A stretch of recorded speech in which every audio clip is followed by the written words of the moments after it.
What's up for May? Planets strike a pose with the moon. We reach peak Venus. And what's different about the skies of the southern hemisphere? On the morning of May 13th, find the planet Saturn rising together with a third quarter or half-full moon. Find them together in the southeast in the couple of hours before sunrise. Then on May 17th, a slim crescent moon rises about an hour before the sun. And for much of the US and Canada, the planet Jupiter will appear very close to the moon. But from some southern US states, you'll be able to observe Jupiter passing behind the moon as the pair rise in morning twilight.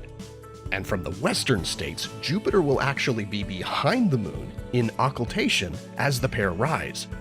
Jupiter will start to emerge from behind the moon as the sun comes up.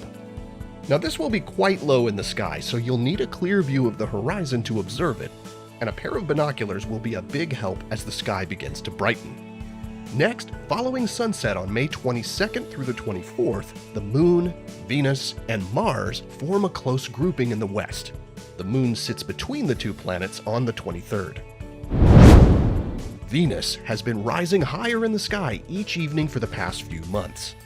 That begins to change in May as the brilliant planet reaches its highest point in the western sky and starts trending lower as we move into June. It'll disappear from evening skies by late July, reappearing in the eastern sky about a month later as a morning object. There are some key differences between the night sky in the southern hemisphere compared to the north. To start with, there's no counterpart to the North Star for the southern hemisphere. The celestial poles shift over time, so eventually there will be a South Star, but not at the moment.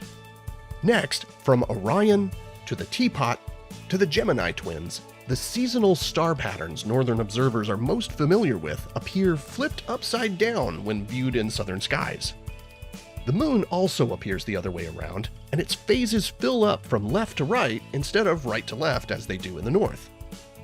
Stars near the north celestial pole, including Ursa Major and Cassiopeia, are below the horizon for much of the southern hemisphere. But there are lots of dazzling constellations easily visible only from the southern hemisphere, like Crux, Carina, Tucana the toucan, and Centaurus the centaur. Next, while observers in both hemispheres are well acquainted with the brightest star in the sky, Sirius, southern hemisphere skywatchers get to enjoy the second and third brightest stars as well.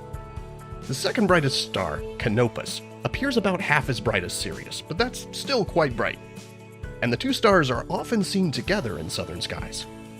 The third brightest star in our skies here on Earth is also the closest star system to our own, Alpha Centauri. It's too far south in the sky to be visible for most of the northern hemisphere, but it's quite well known to skywatchers to the south. Finally, there are two entire galaxies easily observed in the southern sky with the unaided eye. These are the Magellanic Clouds, which are dwarf galaxies that orbit our galaxy, the Milky Way. They make for a stunning sight in night sky photos from southern latitudes. And that's a really short list of some of the ways the skies above the southern hemisphere are unique. Our view of the cosmos may be different from one part of the planet to the other, but the insights we gain from looking up and exploring are something we all can share. Here are the phases of the moon for May. Stay up to date with all of NASA's missions to explore the solar system and beyond at nasa.gov. I'm Preston Dykes from NASA's Jet Propulsion Laboratory, and that's what's up for this month.